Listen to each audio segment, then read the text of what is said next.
Vasudevaya. Om Namo Bhagavate Vasudevaya.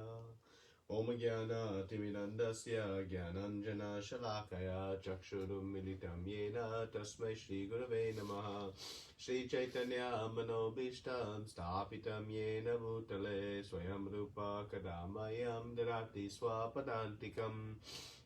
Vandeham Shri Guru Shri Yuta Padakamalam Shri Gurun Vaishnavamsta Shri Rupam Sagadatam Sagana Raghunatam Vitam Tam Sajivam Sadvaitam Savadutam Paridana Saitam Krishna Chaitanya Devam Shri Radha Krishna Padan Sagana Lalita Shri Vishakhan Vitamstra.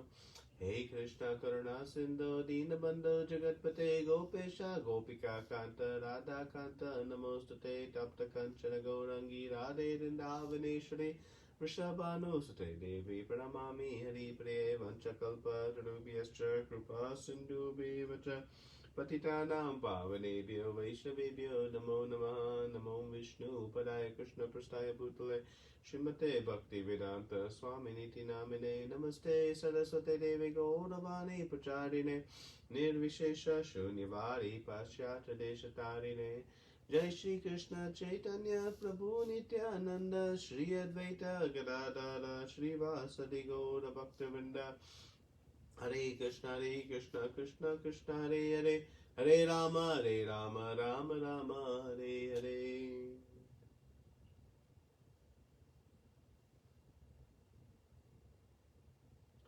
Hare Krishna.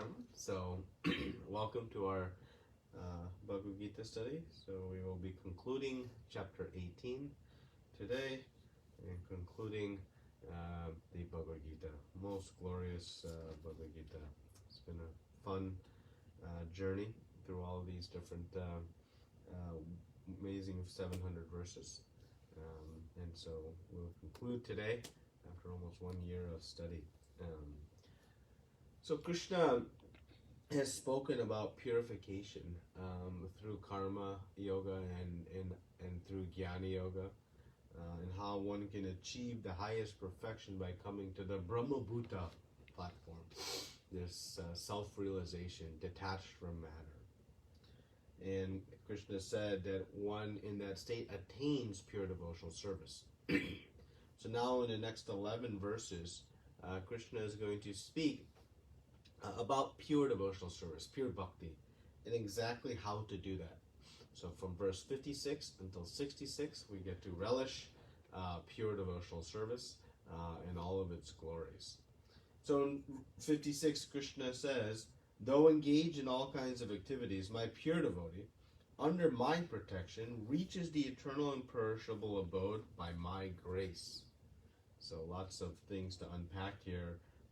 Krishna is saying, under my protection, and he's also saying by my grace, and so this is the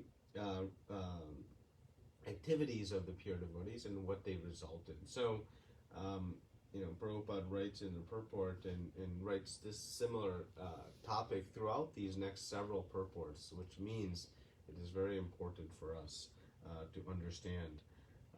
So what work does one do in pure devotional service? Quite simply, whatever Krishna wants them to do. Simply, that's it. And so when Krishna says, under my protection, it means under the direction of Krishna and Krishna's representative, the Guru. So there's no attachment to the type of work like we see in Nishkam Karma Yoga. And if one doesn't work under the direction of Krishna, then one will work according to the modes. So there's only two options, because inactivity is not an option. The soul is active, and thus one must ultimately always be active. So this is the critical piece, is to work under Krishna's direction. And of course, how do we know what work Krishna wants us to do? We understand our specific work through the Guru, through the spiritual master, who is the external representative of the Chaitya Guru, the super soul of the Supreme Lord. He is empowered by Krishna to guide the living entity back home, back to Godhead. So this is the process of working exactly as Krishna wants. And again, a reminder that this devotional service, it is transcendental to the modes. It is beyond the modes. And the pure devotee is 100% utilized in serving the Lord's desires. It's not a balancing act.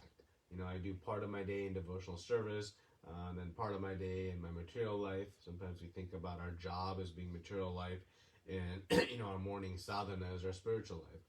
It is all bhakti in the way a pure devotee works. A pure devotee goes to the office and does work, but that work is for the service of Krishna ultimately, and thus it is part of devotional service. So the key here is that one works 100% of the time. And Prabhupada writes in the purport that there is no time limitation for a pure devotee. So that is the measure of the pure devotee. 100% in devotional service. And then how does Krishna reciprocate with such a person? He says, reaches the eternal and imperishable abode. And then he says, by my grace. And so it is Krishna himself who brings the lost soul back home. Srila Prabhupada writes in the purport again, he is guaranteed entrance there. There is no doubt about it. So there is no doubt about it. It's guaranteed. Why is it guaranteed? Because Krishna is saying it. And Krishna is the supreme controller. And nothing can overpower his will. So very sweetly and lovingly Krishna is saying, by my grace. So Vishnu Chakravarti Thakur comments about this verse, saying, which abode? The Sakam and the Nishkam Karma Yoga devotees, they attain this Vaikuntha, Mathura, Dwarka, and Ayodhya. And these abodes are, imperishable. They are eternal, never destroyed. But the Jnanis, they achieve this Sayujya, this trying to, merge into the effulgence. So one may ask, how is it that the pure devotees can attain your eternal abodes simply by taking shelter of you? Because here Krishna says, that they can achieve it. So how is it possible? And then Krishna responds, by my grace it happens. So this is the commentary that Vishnu Chakravarti Thakur characterizes this back and forth dialogue. And Krishna's grace is so generous that one doesn't have to be perfect. Just desire and remain humble. And by the power of our desire and humility, we will attract Krishna's grace and everything will become perfect. And so that is a wonderful instruction we have. So now, how to apply this, work as Krishna directs? He answers in the next verse. In all activities, just depend on me and work always under my protection. In such devotional service, be fully conscious of me. So this is what Krishna is saying. How to work for Krishna is depend on him. So Krishna is explaining the mentality we should have. The Krishna conscious person, his mentality, according to how Krishna is recommending, is depending fully on Krishna and work as he is told. So Srila Prabhupada writes in the purport that one must recognize, I am not the master, I am the servant, and the servant acts fully under the order of the master. There is no individual independence or individual thinking. Right? I want this, I want that. A pure devotee only works as Krishna says, and without any reservation. They have full faith that Krishna's direction is perfect for me. Full faith. And the work is, again, 100% fully engaged. There is no time limitation, as Srila Prabhupada wrote in the prior purport. So, always thinking of Krishna. So this is the how one works in this way. And what is the result? They're unaffected by the profit or loss. There is no ups and downs because simply discharging the duty. Like a bank teller at the bank, whether big withdrawals are happening or big deposits are happening, they're not more or less happy. They know that's the bank owner's situation. I'm just here doing my job. So similarly, the pure devotee is simply fully engaged in the service of Krishna, and thus they have no ups and downs attached to the results of such work. And they know that Krishna's plan is always perfect.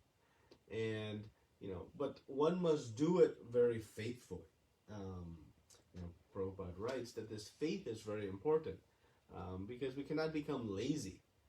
Krishna is giving all these resources and abilities to each and every one of us. And so the pure devotee does not waste such an opportunity in service. He feels, according to how Prabhupada writes, Krishna has given me some duty to do, and so I should do it to my absolute best because Krishna has given me this ability. And with that, I can serve. So this is the mentality that the pure devotee working for Krishna takes. Just because there's no fruits, one does not become, I'll do 50% effort. No. One understands, Krishna has given me something, ability and duty. I will do it to its fullest out of love for that Supreme Lord. So that's the process. So, one, and Prabhupada writes in the purport, one may wonder, well, Krishna is there telling Arjuna exactly what to do. Well, what about us? What can we do? So, Prabhupada writes that there's two things that one must follow to receive. One, follow the instructions in this book, the Bhagavad Gita. And then the instructions are non-different from Krishna telling us directly, because this Bhagavad Gita is being presented in parampara. There is no difference. So the exact same instruction that Arjuna will receive from Krishna, we can also receive. And two, follow the guidance of Guru. Guru is a representative of Krishna. He is carrying forward the message.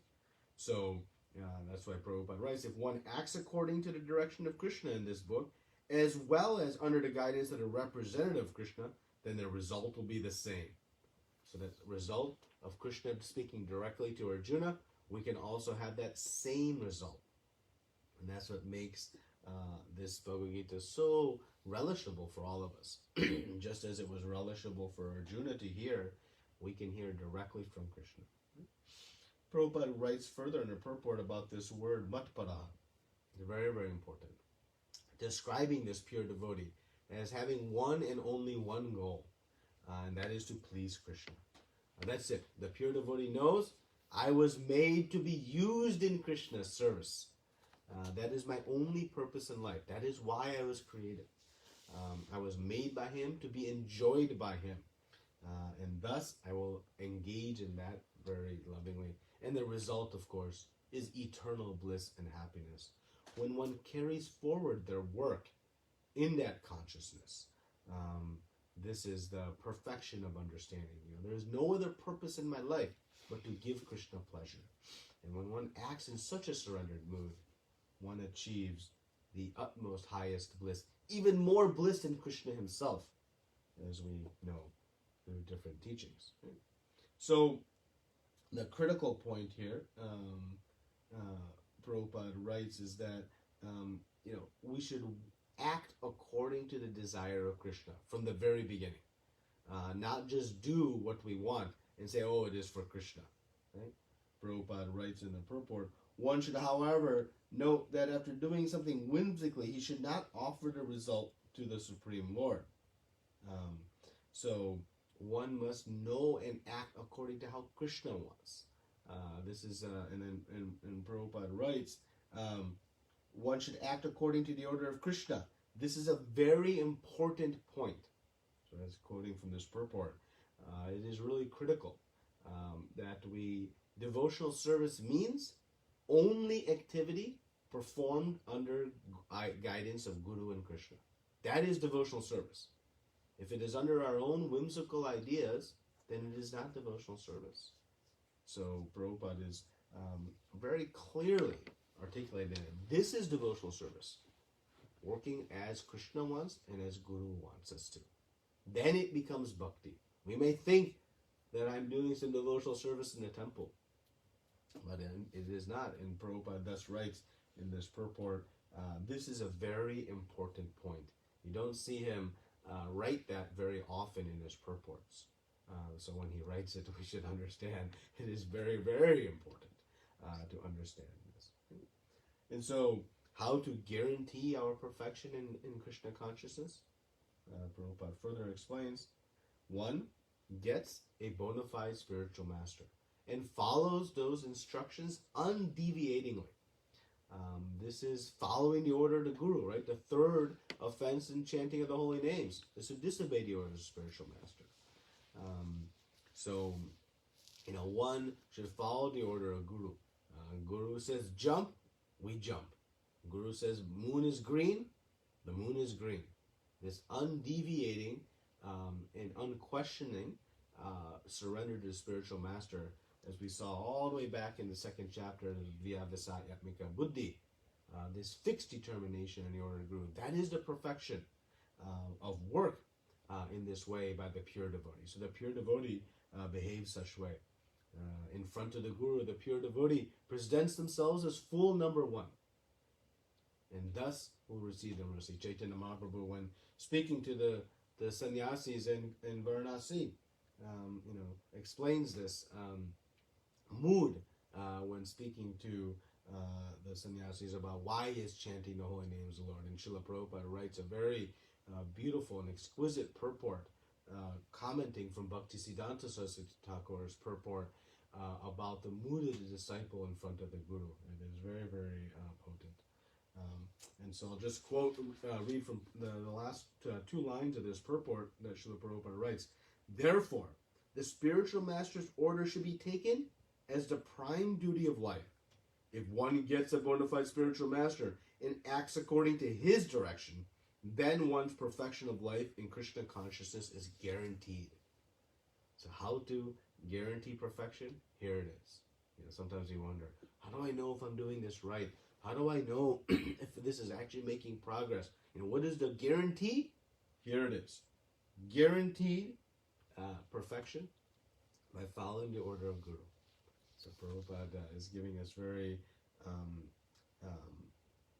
I'd say, very strong and precise guidance in several of these purports as he's concluding this this Bhagavad Gita. So very, very important. And Vishnu Chakravarti Thakur and Srila Baladev Vidyabhushan, they comment that keeping Krishna as the only goal, one-dimensional, and offering all work to Krishna.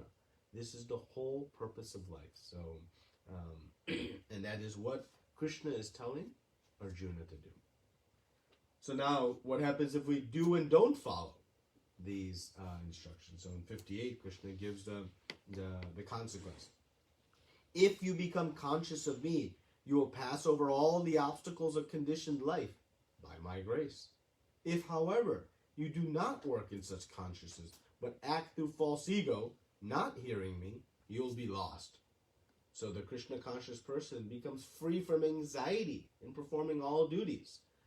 Right? Because Krishna says you will pass over all obstacles of conditioned life. There are no anxieties, no stress, no worries. Why? Because the pure devotee knows Krishna is always there, always protecting, always providing, has full faith 100% in the instruction of Krishna and in the protection of Krishna. And thus, how one can be then anxious, right? So Krishna is giving himself to his devotees that are 100% giving to him. This reciprocation. Krishna gives everything to his devotees. He says, the only thing that resides in my heart, Krishna is saying, are the thoughts of my pure devotees. And the pure devotees are saying the only thing that resides in their heart are thoughts of Krishna. It is a two-way reciprocation. And thus, this is the result that one will pass over. And again, Krishna says, how all this happens? By my grace. He arranges it personally. But if one acts through false ego, thinking they are the body, the materialist, then they try to be independent. They try to be, as Prabhupada always writes, lord it over material nature. And what is the result? Always fearful, always worried and anxiety. What if this doesn't happen? What if somebody takes that? This, my 401k diminishes. Who's going to do my health care? All these worries plague one's consciousness. So this is the opportunity. So Prabhupada writes again in the purport, I'm going to quote from him towards the end. He says, no conditioned soul actually knows what is to be done and what is not to be done. But a person who acts in Krishna consciousness is free to act because everything is prompted by Krishna from within and confirmed by the spiritual master.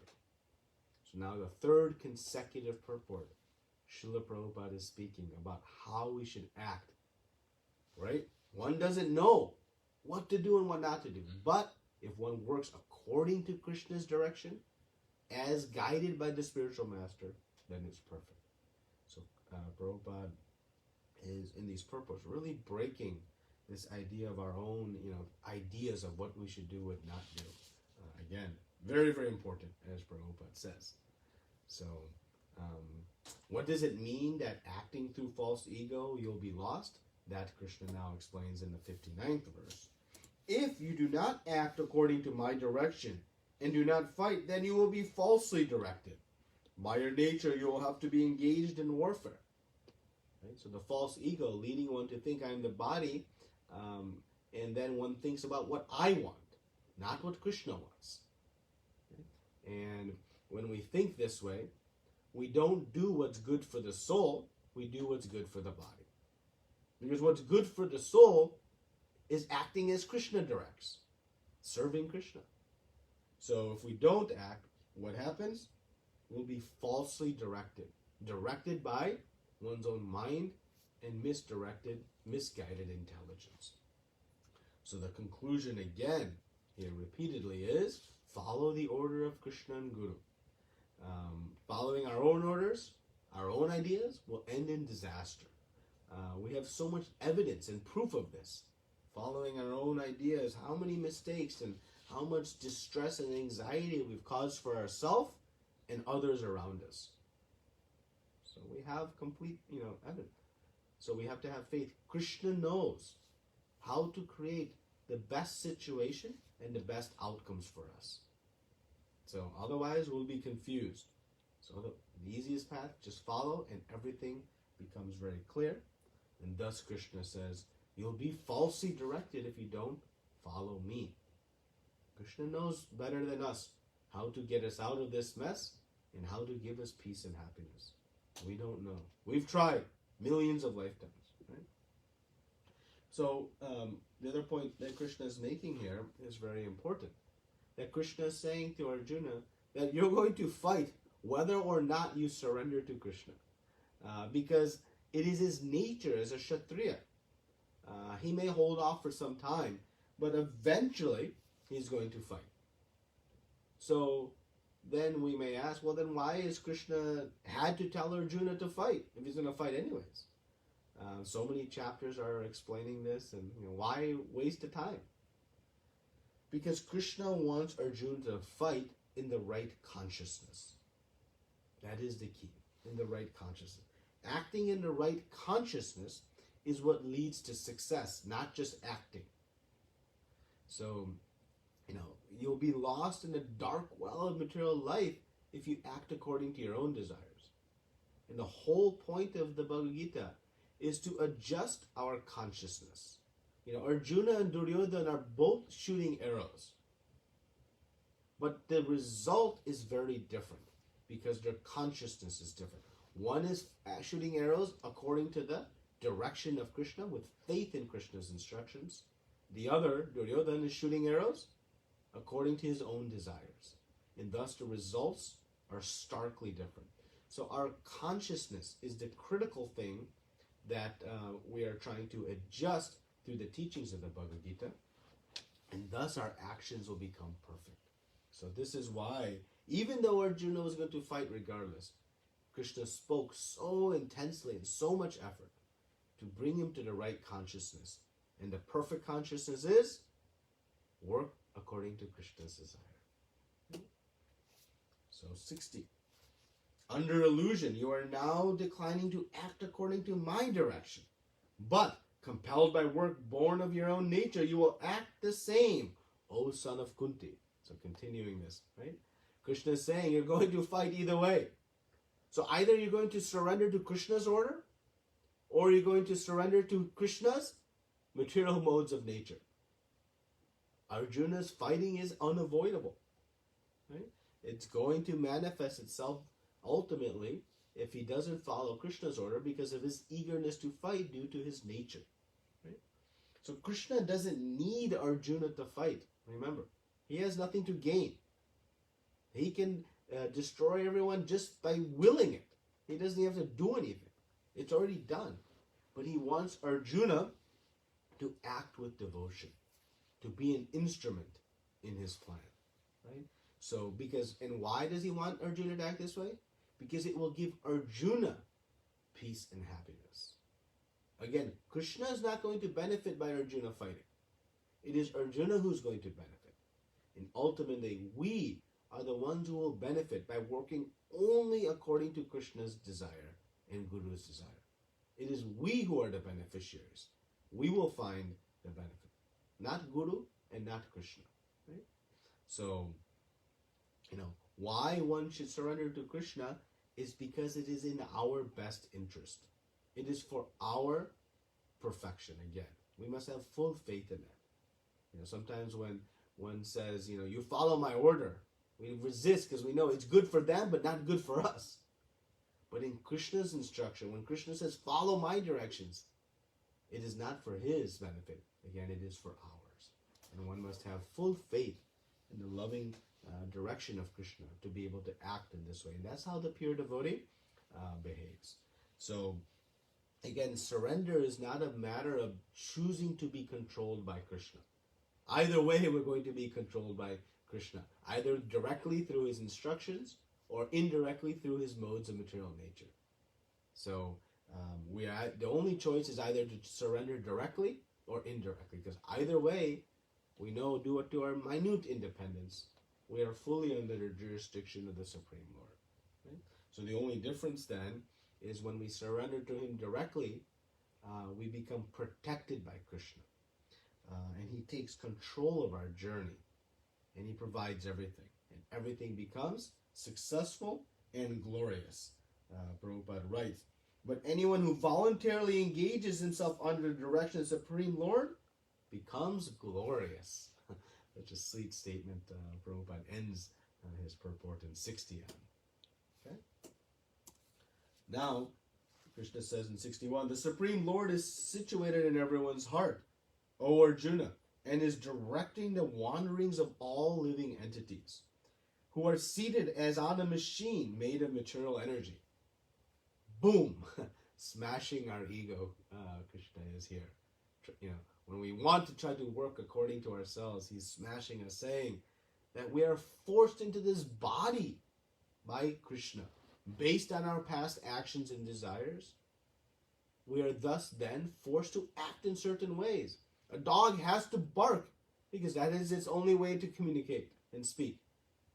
We're forced by this machine that we have been given by the material energy. Of course, under the jurisdiction of Krishna. And Krishna is giving us these machines based on our past desires and actions. So the super soul is directing our activities in this way.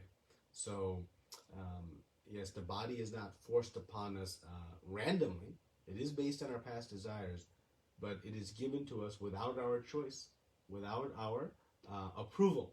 We don't get to say, nope, I want this type of body and not that. Only through our actions can such decision be executed.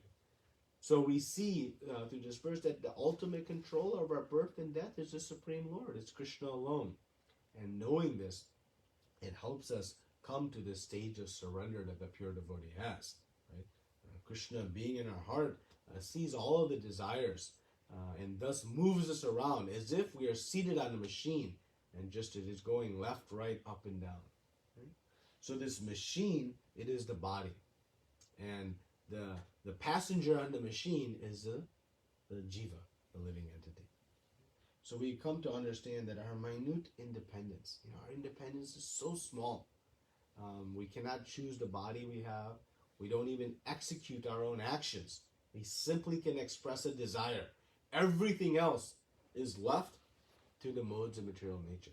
So that is how minute our independence is. Yet, we want to try to claim that I am the Lord of all nature. It is so foolish. And so Prabhupada writes in the purport to conclusions that the individual is always under the Lord's control. Therefore, one's duty is to surrender, and that is the injunction of the next verse. So that is how Krishna Prabhupada ends the purport very emphatically. So what is the benefit of surrender? Now Krishna is going to discuss in 62. O Sainabharta, surrender unto him utterly. By his grace you will attain transcendental peace and the supreme and eternal abode. So just as he spoke about working for Krishna, this surrender, what happens? Attain peace and supreme abode, where there is unlimited bliss and happiness. Relief from all kinds of material miseries, no more birth and death, old age and disease. Reach the eternal abode, free of duality, only greatness. So surrender unto him. One might ask, who's him? Krishna is speaking, so who is surrendering unto him? So our acharyas are commenting, Prabhupada's writing, that is the super soul, seated in everyone's heart. But that is Krishna himself, who has taken residence in our heart as the super soul. So it ultimately means surrender unto Krishna, as Krishna will give that very specific instruction coming up. And Arjuna has established already Krishna as Param Brahma, the supreme Brahman. So Vishnu Chakravarti Thakur comments that some see the super soul in Krishna as different. Some worship the super soul and others worship Krishna. But others see that Krishna is the worshipable object, and also the ultimate guiding spiritual master. So as Guru, he is teaching me about Bhakti Yoga and helping me in my process.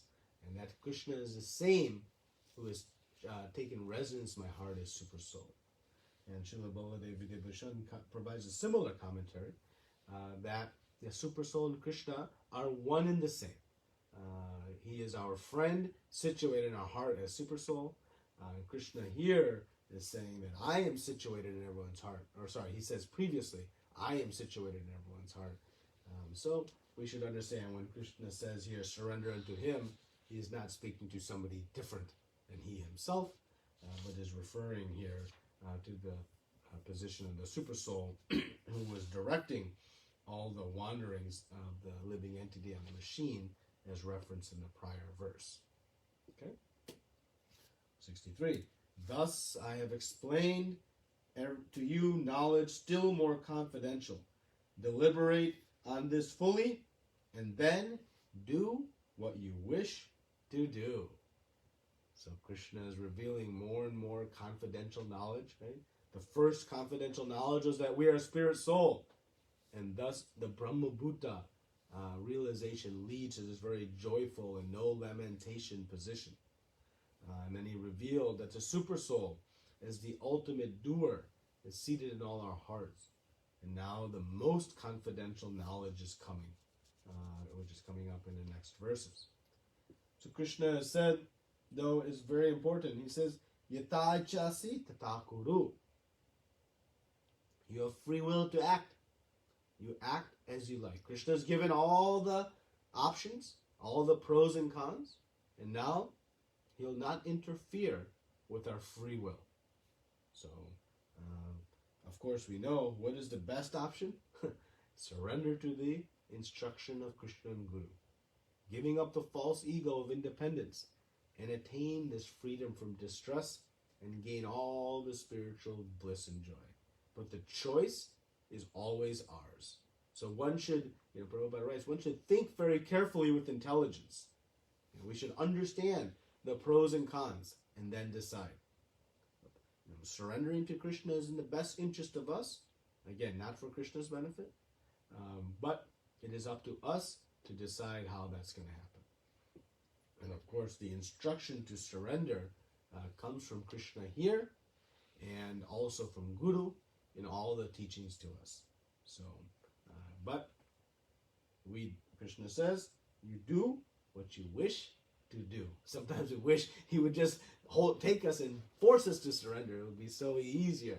But we have to, surrender our own ideas and voluntarily come, because then it is real love.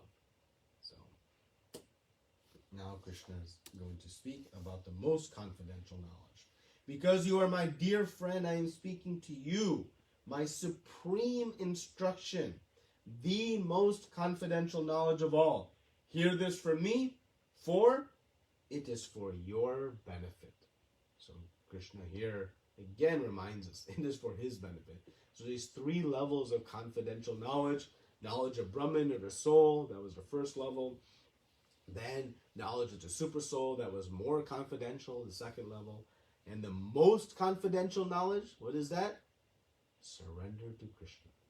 This is the most confidential knowledge, and for whose benefit is it? Krishna says it is for your benefit, for our benefit. Right? So this is repeating. This was already presented in chapter 9. Right? Manmano bhavamad bhakto. That was given at the end of chapter 9 with the title of the chapter, The Most Confidential Knowledge. So Vishnu Chakravarti Thakur in his commentary gives that this Bhagavad Gita is like a treasure chest. And it contains inside the treasure chest the rarest secret of bhakti, pure devotional service. The first 6 chapters dealing with karma yoga is like the golden base, the lower part of the treasure chest. And the last 6 chapters dealing with jnana is the gem-studded cover, I should say, of this treasure chest. And bhakti, that is what's found within this chest. It has the power to bring Krishna under one's control. So powerful is pure devotional service. And this is the treasure within this great chest. It shines very brilliantly. And how to access this treasure? The next 2 verses. They combine for 64 sacred syllables, he says. They are on the cover of this treasure chest. And by these 2 verses, one can access the treasure of pure bhakti that is within this. So this is Vishnu Chakravarti Thakur's explanation and introduction to these next 2 very important verses. And further commentary is given why Krishna has spoken this, because he's already said in 63, you do what you want to do. In some way it feels like it's concluded, right? But Krishna is seeing Arjuna is still deliberating and he's thinking. And so Krishna says, okay, I'm going to speak now the essence of this Shastra, the absolute essence. You don't have to exert yourself anymore with this troublesome deliberation. I'm going to give you the essence of the Bhagavad Gita, and then ultimately you can decide. So he's, we say in the English, leading the horse to water. He's giving it all. He does not want to see any trouble. So these next 2 verses is in response to his seeing Arjuna deliberating and maybe not conclusive. He says, all right, I'm going to give you now the complete essence. So these are the most important essential verses of the Bhagavad Gita. 65, always think of me, become my devotee, worship me, and offer your homage unto me. Thus you will come to me without fail. I promise this to you because you are my very dear friend. So 4 things constitute the most confidential knowledge. These 4 things is what one should do. Always think of Krishna, become his devotee, worship, offer your homages and obeisances. So this is the activity of the pure devotee. And the essential principle of devotional service, to always remember Krishna in everything we do. Never forget him 24 hours a day. Arrange our life in such a way that we are always thinking about the Supreme Lord. Concentrating the mind on Krishna is the most confidential part of this knowledge. It is the essence of devotional first service. Manmana, manbhakto. And what is the result? One will come to him. That is the result. And what was Arjuna's qualification to hear this? Because he is a friend. Only a dear friend gets to straight truth, the most confidential information, the best that we have to offer.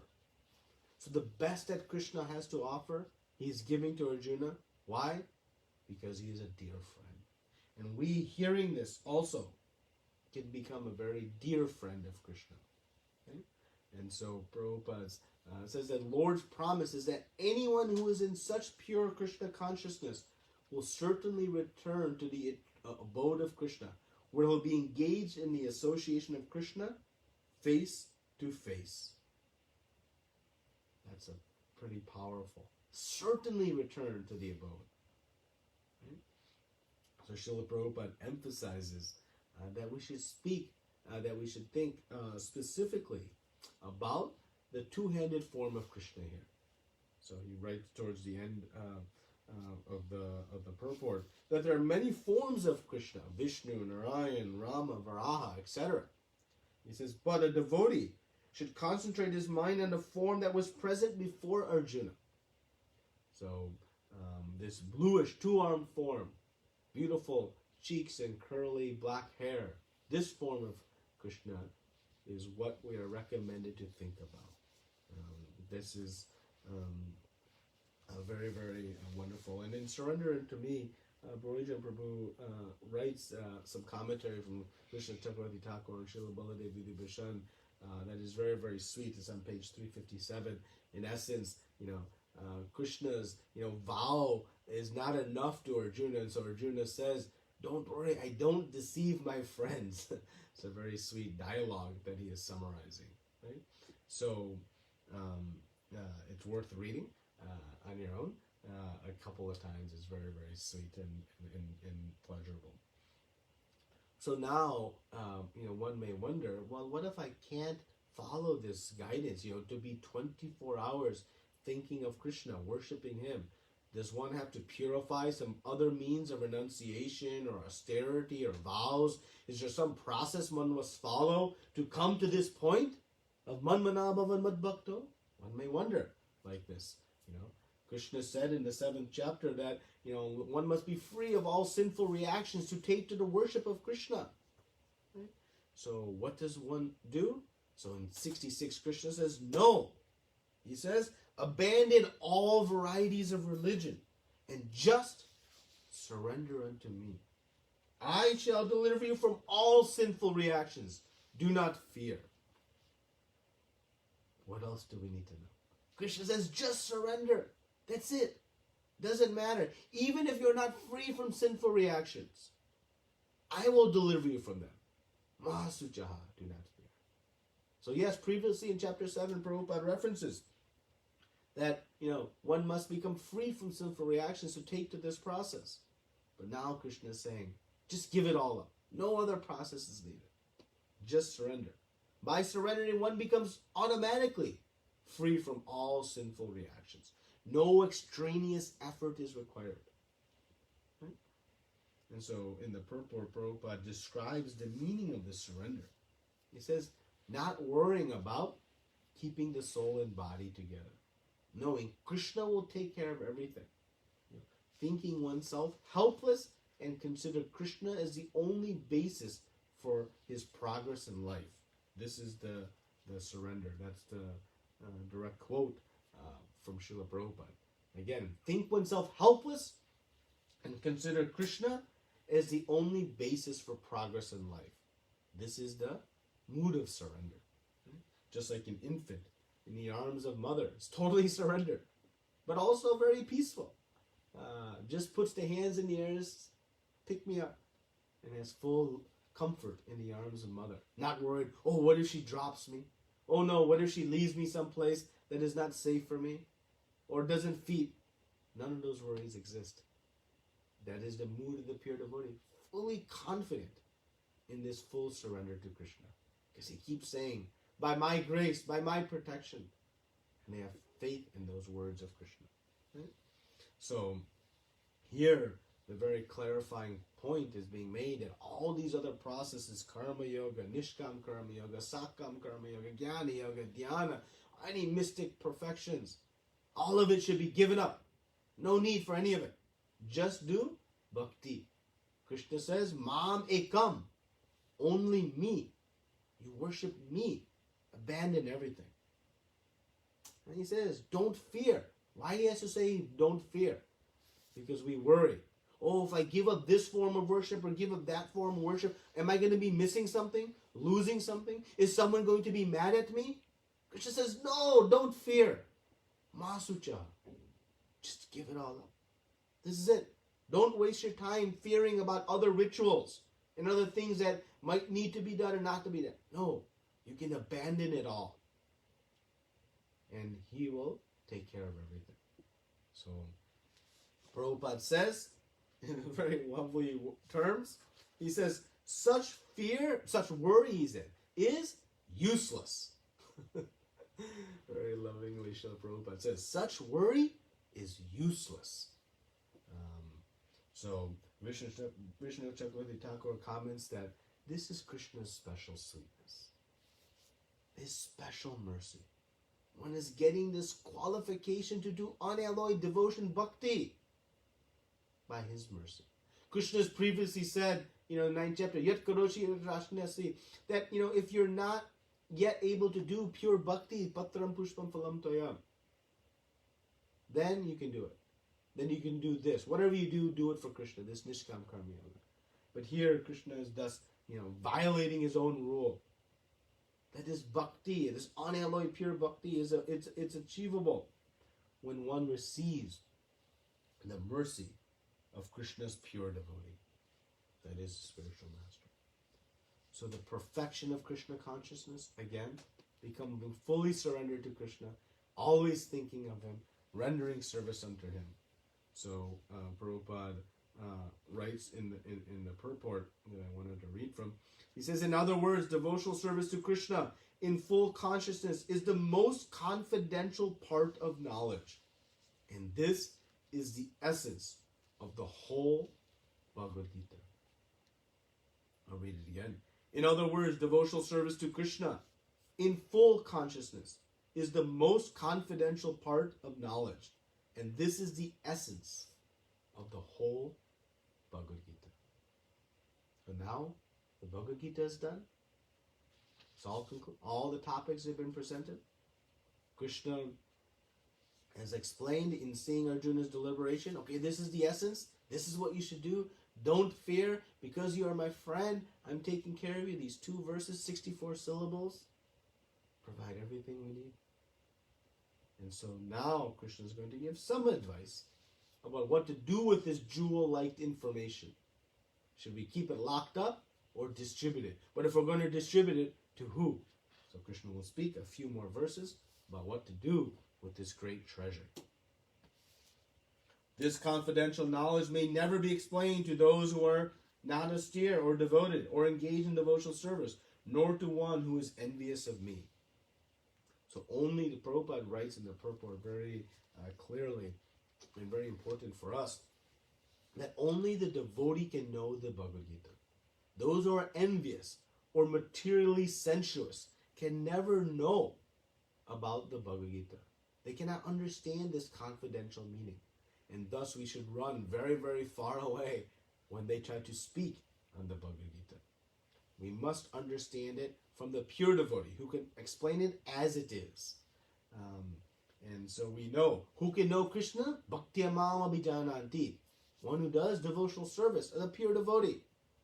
Right? So only Krishna's devotee. Just Srila Prabhupada, remember, all the way back in the introduction said, one must approach this Bhagavad Gita in the spirit of devotion. So this is very, very important. And why are some very envious of Krishna? Because Krishna in this Bhagavad Gita says, I am the supreme. There is no truth superior to me. I am the source of everything. Right? Surrender unto me. All these statements Krishna is making. And so one who wants to be supreme themselves, the all-powerful, finds these statements of Krishna very painful. So one should avoid these envious people. And Chaitanya Mahaprabhu taught us, particularly the Mayavad philosophy, who is the epitome of envy of Krishna.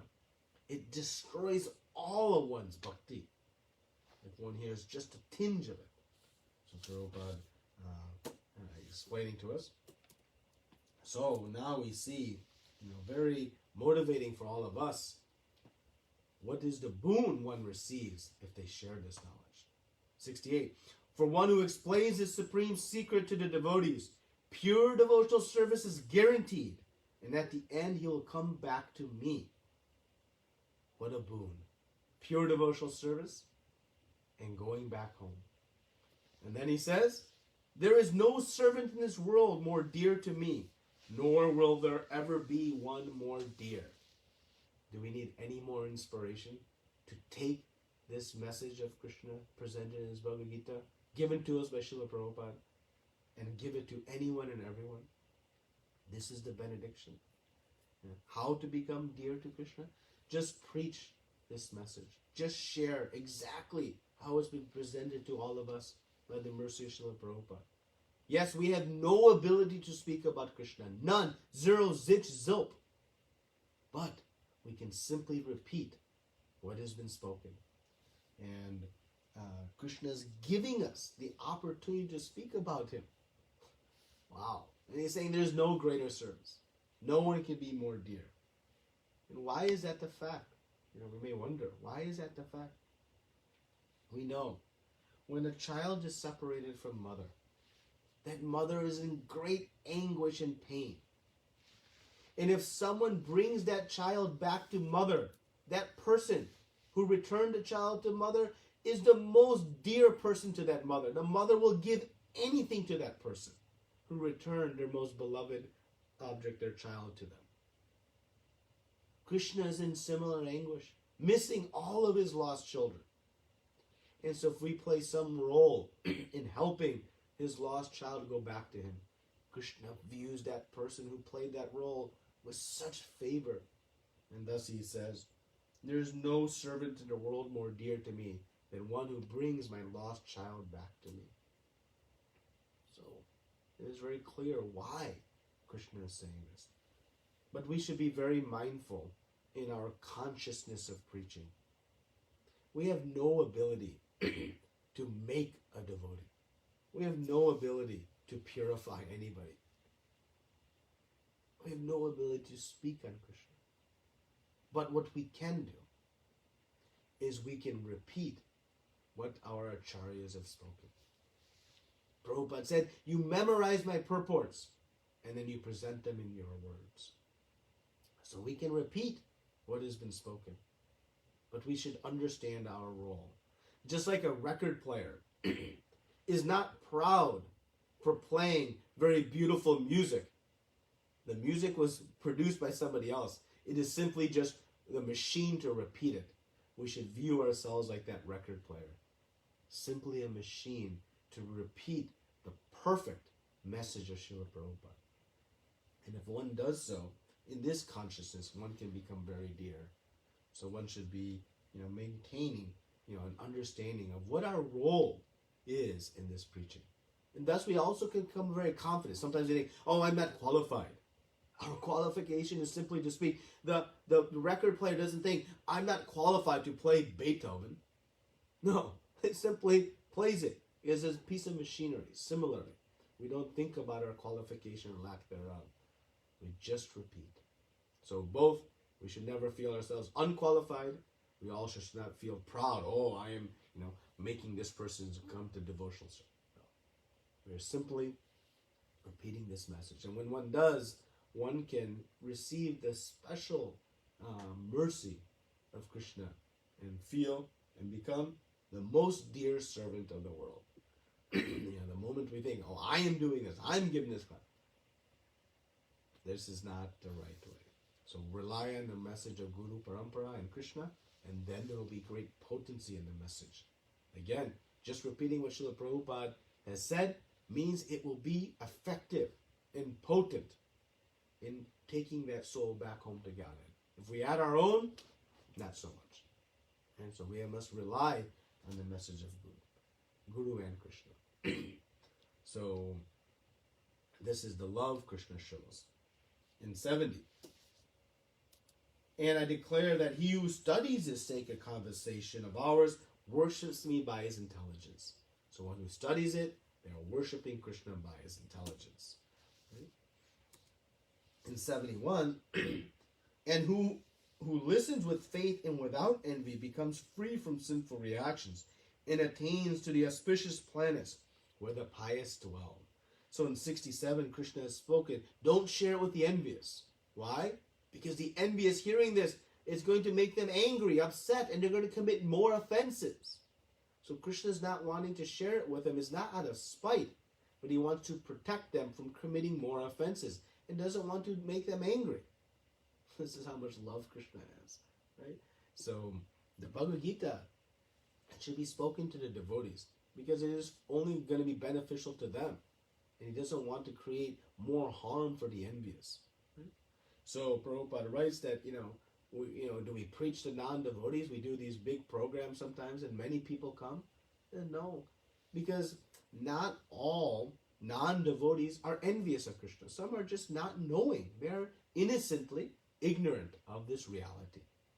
So for that purpose, the devotee goes out and preaches to everyone, not just to the devotees, but even to the non-devotees, knowing that many are just ignorant of this fact. And the merciful devotee gives everyone a chance to hear this perfection. When one knows something and has something great, they want to share it. That is the nature of the devotee. Para dukkha dukhi, the only pain the devotee feels is seeing the pain and suffering of others. And thus they are inspired. Right? So a pure devotee speaking can make one free from these sinful reactions and be elevated to the higher planets. Right? So when we see this elevation to the higher planets, Krishna is guiding us. And Prabhupada writes in the purport that don't be dissuaded that, somebody is coming, but they're not taking to pure devotional service. Maybe they are still on the fruitive mentality.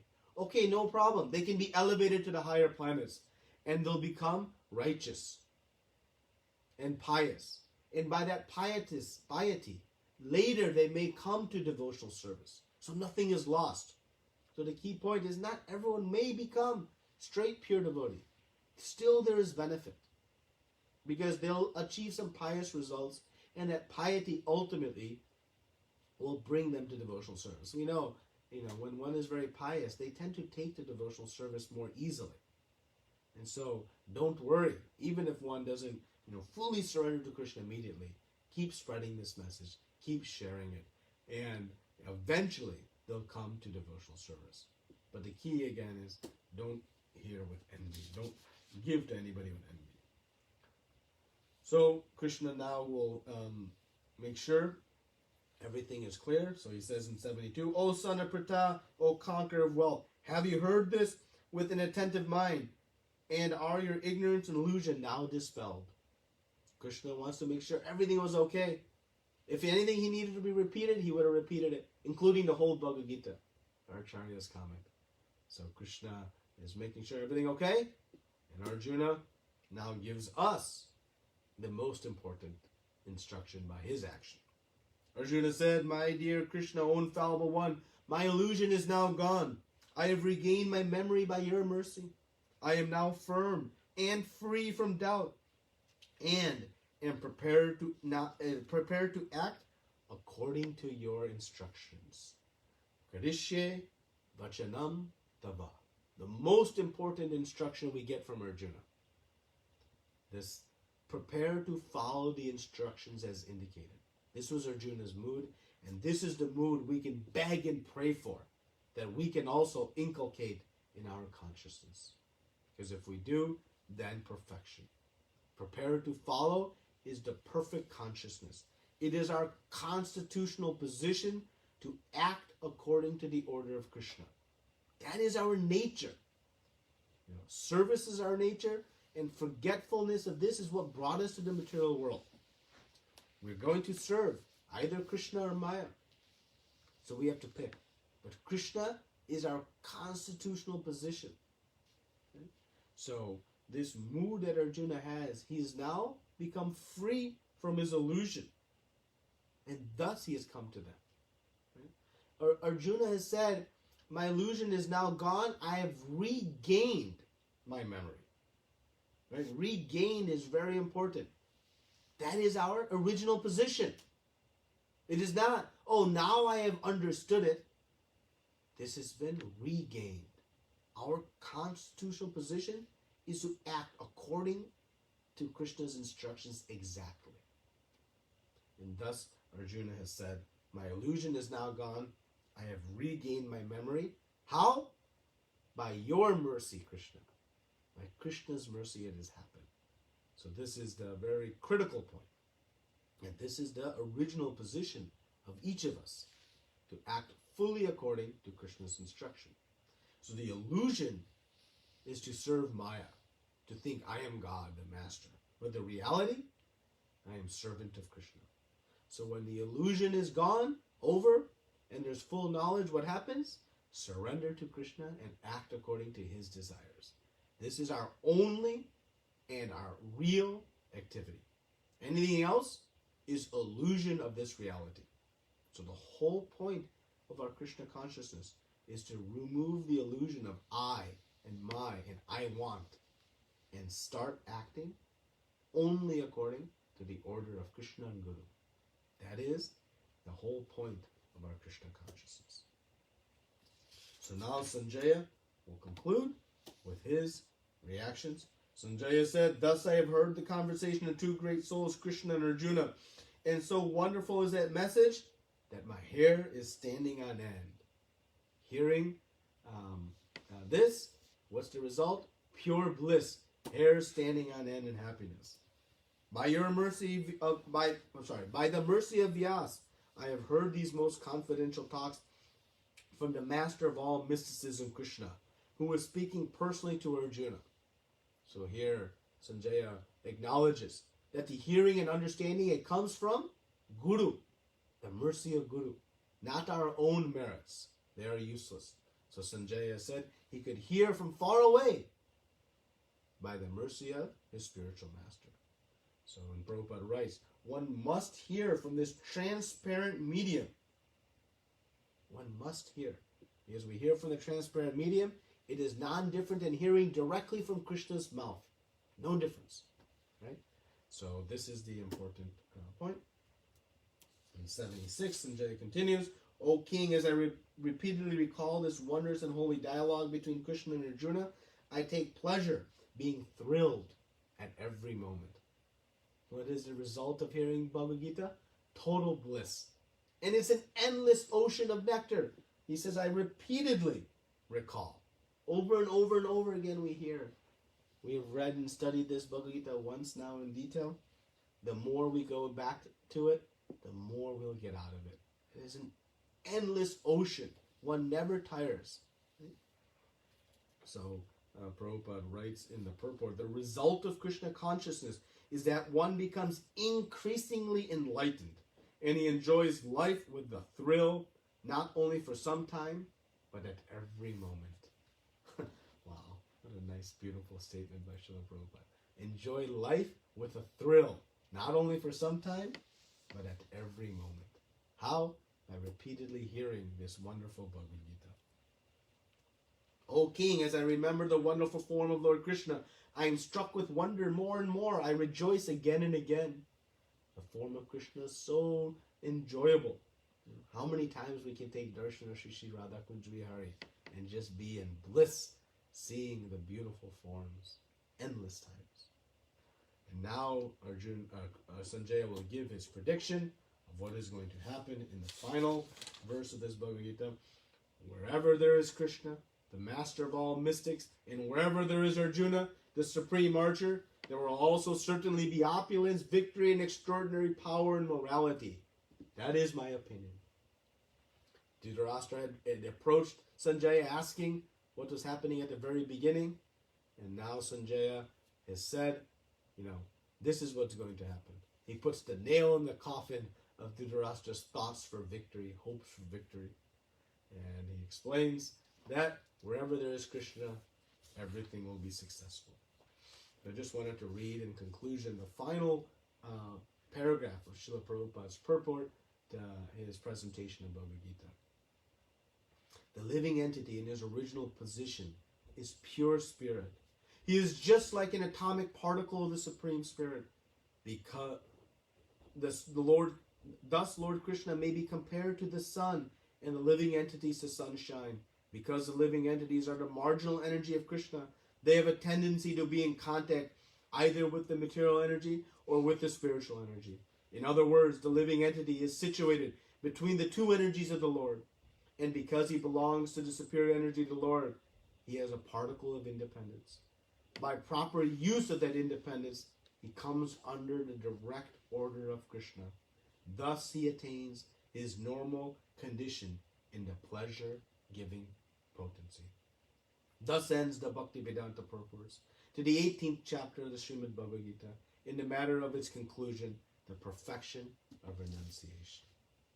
So, just want to conclude with just a summary. These last section, the purports contain just invaluable nuggets and some points that keep repeated over and over again. And it's worth, branding it into our consciousness, tattooing it onto our body if necessary. That real Krishna consciousness is to act under the order of Guru and Krishna. That is the whole theme of this last section. It's in virtually every purport. Prabhupada writes it. Because one then becomes protected directly by Krishna's grace and finds this eternal peace and the eternal abode. He has said, it is for your benefit, Arjuna. For your benefit, our benefit as the spirit soul, as a spirit soul. So one becomes protected thus that way. And surrendering to Krishna, his plan for each of us is the highest perfection of life.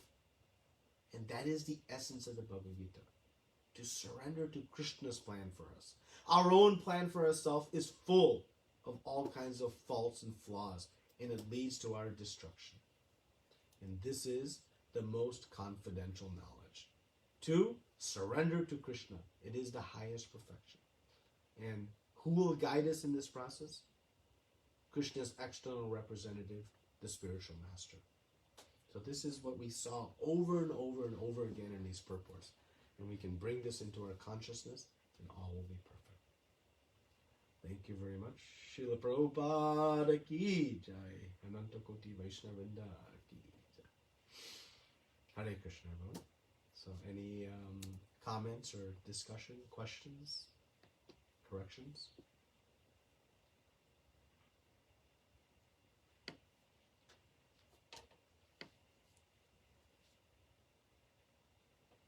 Hare Krishna, Prabhu. Dandavat pranams. Hare Krishna. I just wanted to say, wow, what a wonderful conclusion to this Bhagavad Gita and this study. And as I guess one part of me might be, semi-relieved not to have the, task of homework and such scrutinous reading and all that. Another part of me would be very upset and be very much missing the class and the course. So I hope that when the next course comes, maybe I can still tune in just to maybe, because I'm so dumb, maybe I can help soak in some of this even more. And I feel like the more that I read Gita, it's kind of like when there's a great piece of music or a great novel or a great movie, the second or third or fourth or fifth time you see it, you get different layers of it that you didn't know, didn't quite fully grasp. And I feel like the continued study of this wonderful Bhagavad Gita for the rest of my life, hopefully I will soak it up. Thank you so much. Hare Krishna. Yes, the 100th time you read Bhagavad Gita, you'll know more than the 99th time you read it.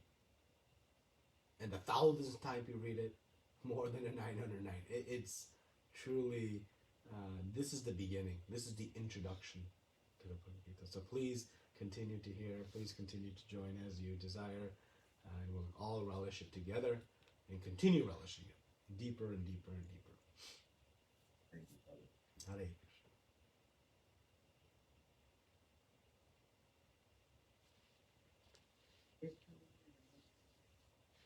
Hare Krishna, Bhati. Dhanyavad. All glories to you, all glories to all the participants. I missed actually all of them in the next class. But it was very good association, very nice learning, and the powerful ending. The slide have written a very nice powerful ending. So of course we need to surrender to Guru and follow his instruction. That is very pretty much we can take away from today. So the question here is Arjuna had everything, But still, when Krishna said Arjuna to kill Ashwatthama in a situation, Arjuna did not. He did not take it as it is. He still used his mind. He did use his intelligence. After hearing all, even though Krishna told Arjuna to lead arrow to Karna immediately, Arjuna did not hear that. He still used his analogy, saying, "Oh, he is not taking the arrow and going in hand. How can I kill Karna?" So in some situations, is it Krishna is testing Arjuna, or is not taking as it is? Arjuna is showing to us that this principle of surrender is not so easy. It's easy to say I'm a surrendered soul unto you, but actions speak louder than words. So the point is, of course, Arjuna is a pure devotee, but through his actions he is teaching us that this principle of surrender must be constantly embedded into our consciousness and constantly reminded and reflected through our actions. So, we heard we are not this body, spirit, soul in the very beginning, but still it's not in our consciousness through actions. So this principle of surrender, we may feel, okay, I'm ready to surrender to Krishna in a very enthusiastic state, but Maya will peck away at that enthusiasm to surrender. Right? So by those actions, we are reminded for ourselves that we must constantly reinforce this mood of surrender over and over and over again. And that is why the steadfast adherence to the instructions of the spiritual master is what makes us steadfast in our surrender to Krishna. Because if my only action is what I'm told by the spiritual master, by Krishna, then by definition, I'm surrendered. Right? So we know that in certain times it might be difficult. I, me, and mine may creep in, but we resist it. We resist the urge, knowing the futility of that consciousness and resulting action, and knowing also the benefit of the surrender to Krishna and Guru. So we need to know both. And so by that we can, by Arjuna's actions, we know, don't think this will just happen like a flip of the switch. We have to work at it every day. And the best way to work at it, enthusiastic, sincere chanting of the holy names. The better and more enthusiastically we chant our rounds, the more strength we'll have to be surrendered 100% of the time. So that is what we can take away from those activities.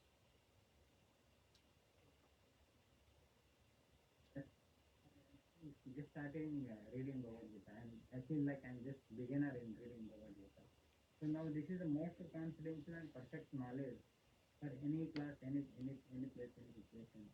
But as you said previously, Prabhupada said that Bhagavad Gita is like a school, and Bhagavatam is like college, and Chaitanya Charitamrita is like a doctorate. So even though it is complete itself, Bhagavad Gita, so how can we understand that Prabhupada said it's like a school? So the knowledge in the Bhagavad Gita, first of all, your comment that I feel like I'm a beginner, well, join the club. we're all beginners in this study. And this Bhagavad Gita is so deep and so profound. But remember, Lord Shiva in his Gita Mahamaya says, Ekam Shastra.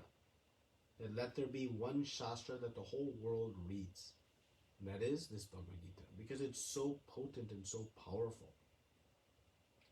Now, Srimad Bhagavatam is a series of stories and examples of how the principles of Bhagavad Gita are applied.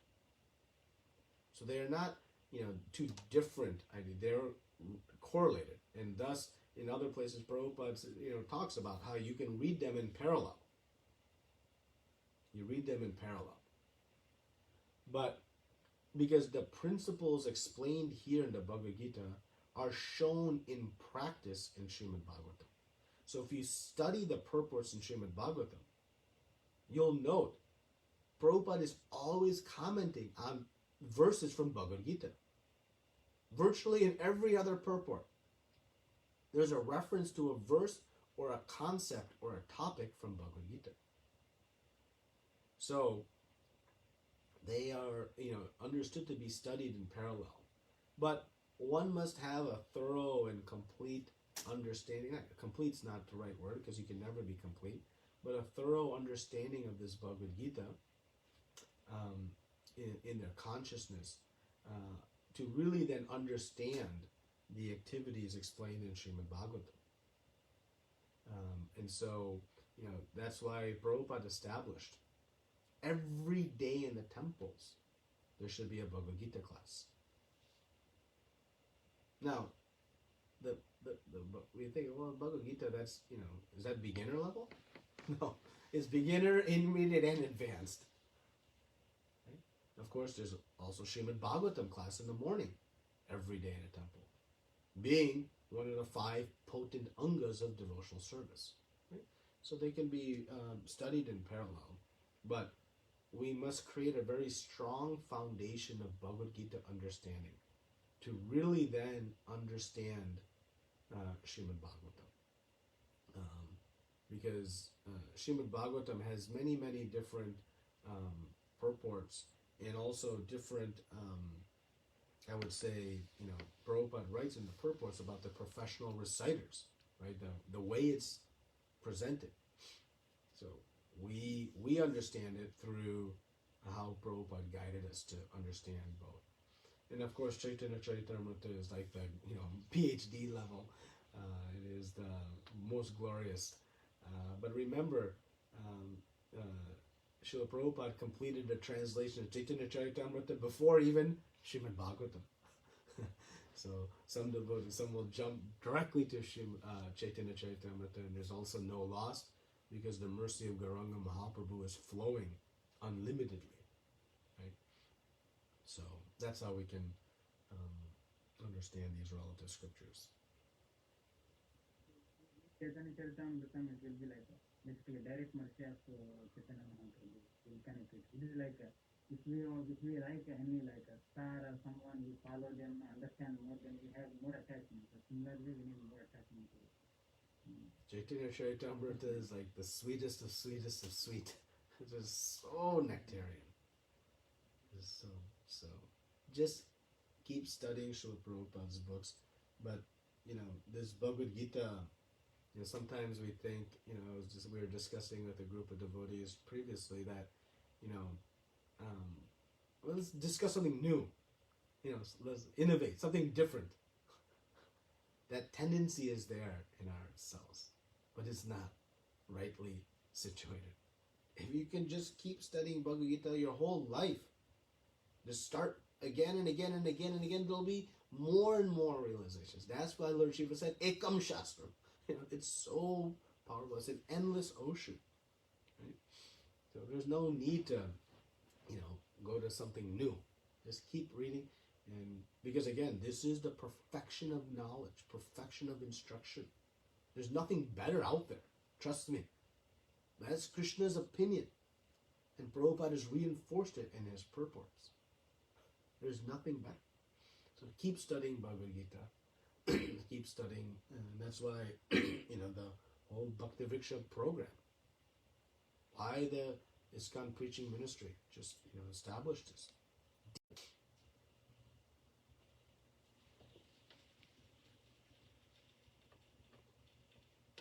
Sorry, Prabhu, I'm not hearing you. Yeah.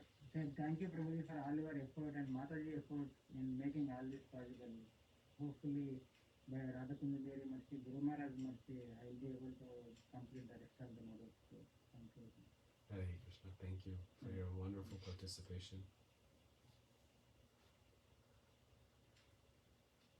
Hare Krishna, Prabhuji. Go ahead, Prabhuji, afterwards. Hare Prabhu. Hare Krishna. Thank you so much for giving this wonderful knowledge. I could not believe that I shared this Bhagavad Gita once in my lifetime to a pure devotee.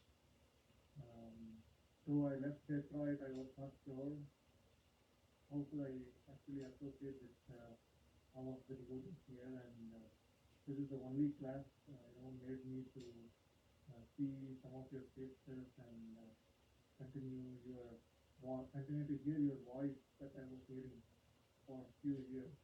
And I'm not sure how this is going to continue for the next week, but still, I think Krishna will arrange me something. I strongly believe that. I think though I was very different on some of the things that I didn't do, and I would personally message you some of my other things, but I think Krishna gave me the power to wake me up early in the morning through this class, at least because there was a 2 hours of time difference from Detroit to here. But something pushed me. Though at times I didn't keep my alarm to wake up, but somehow it wakes me up. Like there is a class that I need to wake up. So thank you so much, Prabhu. I could not believe this whole thing happened in this 2 years of time, and so much for and I want your blessing for me to be pleased to continue this process. Otherwise, I think even though I came here, the only association of devotee I have is still that, like I would say, because of all these COVID. When I came to Calgary, no one was there. So I'm still not connected to any devotee much here in Calgary. So thank you so much, Prabhu, for your message, and thanks to all the devotees here. Thank you so much. Hare, thank you for your wonderful participation. Thank you. Thank you, Kashi Prabhuji. Very wonderful to hear your voice, and actually we're all missing your association too. Hare Krishna Prabhuji, Dhanva Pranams, all those to Shri Prabhupada in the batch. It's been a wonderful journey all throughout. I think this is probably after initiation of Guru Maharaj, this is one of my, I would say, the most cherished journeys of my life, which very, very grateful to you and Mataji and Mother Krishna Prabhuji, Adi Gauramji Mataji, all of you being like rock pillars, teaming together, bringing it together, this nectar, which I don't think I'm really qualified now. But still, and I'm a very dumb person, I don't understand. That's why I keep on asking questions to all of you. But just because of your mercy, try to understand a little bit of Bhagavad Gita. Swarnari Prabhuji said, just beginning. I'm also beginning, Prabhuji, and just please allow me to also listen to the classes if I can. Cannot express my gratefulness to all of you. And it's been a grand finale. And what Krishna has mentioned in the last. Thank you, Prabhuji. Hare Krishna. Hare Krishna. Thank you for your wonderful participation and association. Thank you.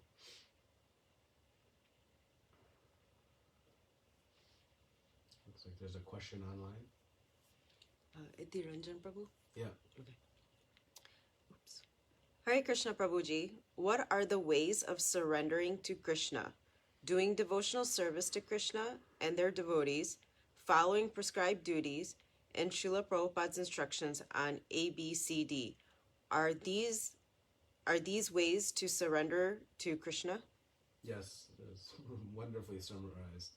The ABCD is association, reading Srila Prabhupada's books, of course chanting being the foundation of everything we do, honoring Krishna Prasadam, and surrendering to Krishna means, again, to make Krishna the exclusive goal of our life, and to follow the instructions of Guru and Krishna. And when we see in these purports that we must bring Guru into our life, because Guru is bringing us the instructions of what Krishna wants us to do. So to surrender to Krishna, we need to know what Krishna wants us to do.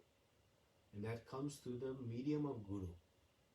So that is the important piece. And we surrender our own desires. So yes, that is the wonderful process of surrender. And again, surrender is consciousness. We do our activities with the consciousness of I'm doing it as Krishna wants me to do it. That is the key. Arjuna is shooting arrows and Duryodhana is shooting arrows. The difference is their consciousness. One is acting under the plan of Krishna and the other is acting under their own plan. So we come to act under Krishna's plan. And thus, we will be the extraordinary beneficiary of such surrendered action. Okay? Anything else?